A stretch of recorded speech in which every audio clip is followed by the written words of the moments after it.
Hi, and welcome to the introductory audio description for my poem, The Life of Bath. Currently, we have a whole screen image of the video's thumbnail. This is a picture of a collage made from printed paper photographs.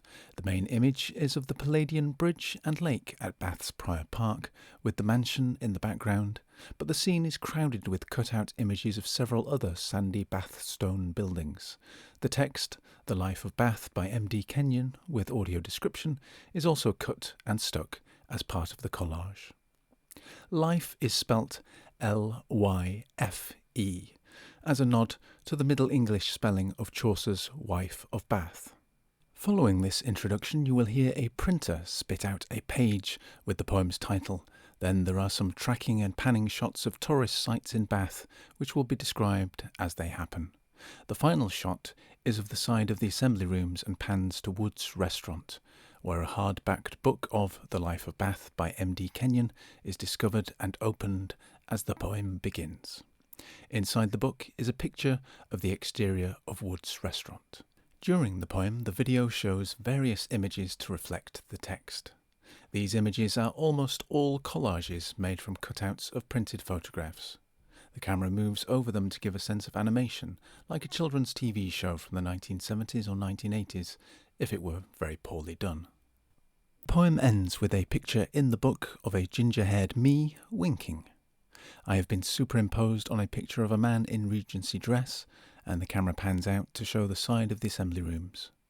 We then return to some further shots of Bath tourist sites and this channel's usual outro.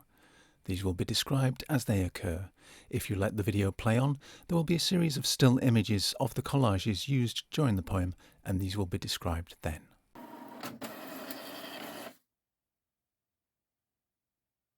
Parade Gardens, Bath, and the weathered statue of a robed Bladud with a pig.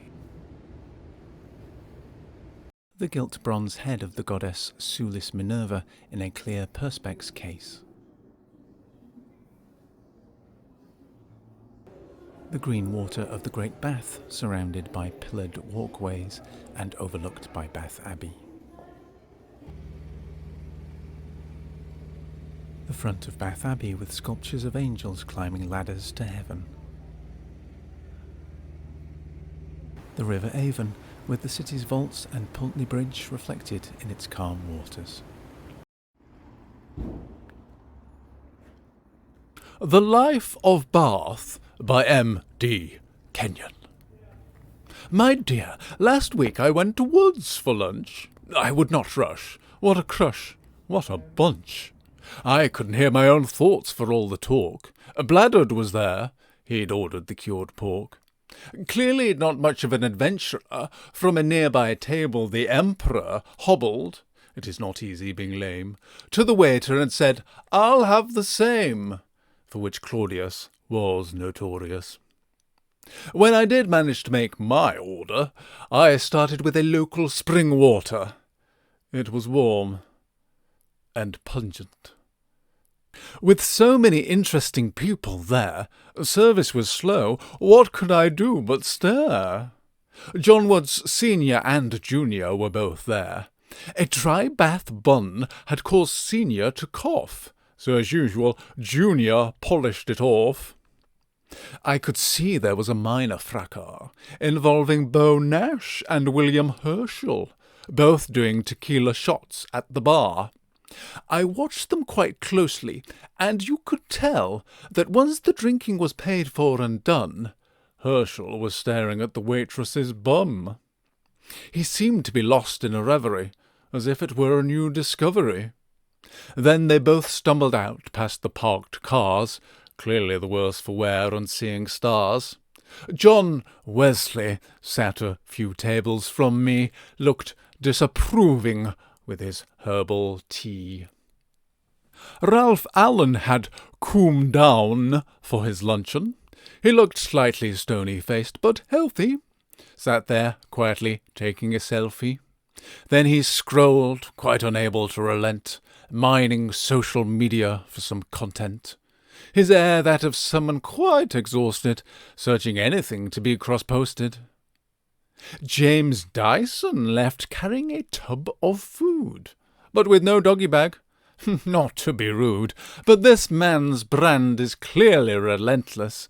He always insists on being bagless. Nash and Herschel gone, it wasn't so loud. Nearby Wordsworth stared out of the window. Gloomy sod was clearly under a cloud. I was half-starved, having waited an age, about to swoon, when in walks Nicholas Cage.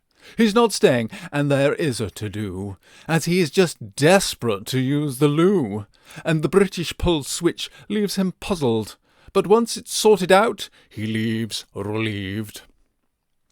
It's sad to report that Nick's big switch-on largely signposted the end of the fun, although I did see a young waiter try to give Jane Austen the glad eye. But he was out of luck, her head, as always, buried in a book. As Herschel and Nash retch out on the street, finally they bring me my roasted meat. But I've had my fill, and I'm done with lunch.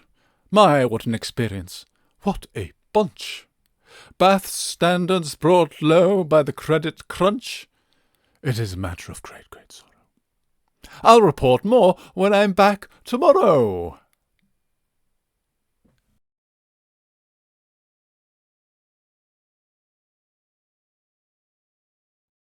The columned porch entrance to the assembly rooms.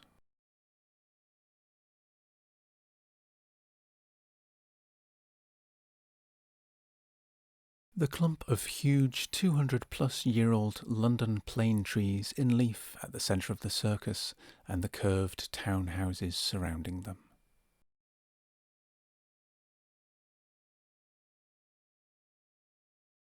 The vast royal crescent with its huge Ionic columns.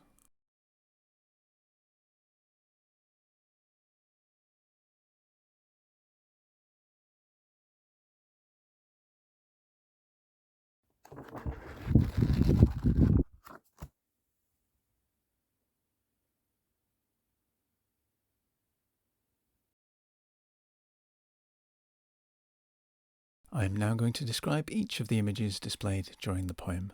The first image, currently displayed as a still, is a painting of Prince Bladud in woodland surrounded by pigs, but his body has been superimposed with that of a young male film stars in bright red trousers, short-sleeved top and scarf on a red carpet.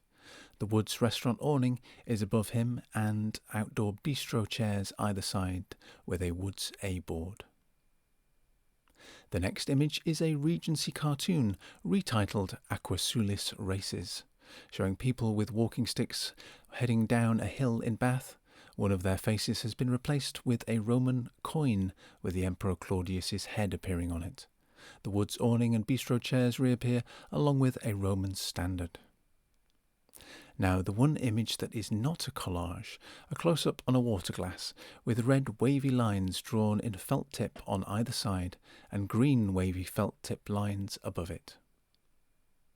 Two suited men sit in a restaurant, cartoon heads of Wood the elder and Wood the younger superimposed on them, a huge half-eaten Bath bun on the table, and a little Woods awning over the background window. Close-up on 3 tequila shots on a bar with a lime. Behind them, painted images of Herschel and Nash, a small Woods sign, and the bottom of the awning listing a restaurant, bar, cafe, and deli. The famous meme of a distracted boyfriend is the basis of this image. Herschel's head replaces the boyfriend's, and Beau Nash's the outraged girlfriend's. The background is a map tracking the progress of Uranus, along with a Woods sign. An imposing painting of John Wesley in black cassock with white bands, a superimposed hand holding a mug, and a Woods sign added to the background. A painting of Ralph Allen's wigged head has been added to the body of a young, white, six-packed man wearing only a pair of shorts while taking a mirror selfie with a Woods sign added to the background. Another Regency cartoon with people being served at long tables in a grand room. The head of James Dyson has been added to a man wearing a frock coat and breeches. He is holding a tower of Tupperware in one arm, while holding a Dyson vacuum cleaner in the other. A Woods sign and A-board have also been added. A black and white print of Wordsworth, his hand held to his head, a blue sky with a single white cloud superimposed above him with a woods sign. The screaming face of Nicolas Cage imposed on a light brown, glistening and muscular naked male torso. Around him various Christmas lights, below him a line of Christmas market chalets or sheds, above him an emergency exit sign, red light and smoke. Two strings meet in front of him, where they are twisted together. One is marked light and the other alarm. A young waiter looks across at one of the classic black and white portraits of Jane Austen, between them a huge copy of Normal People by Sally Rooney. A snowy scene outside Wood's restaurant. Two identical figures are hunched over, one with the head of William Herschel added, and the other with that of Beau Nash. Below them, a vast plate of roasted meat and potatoes.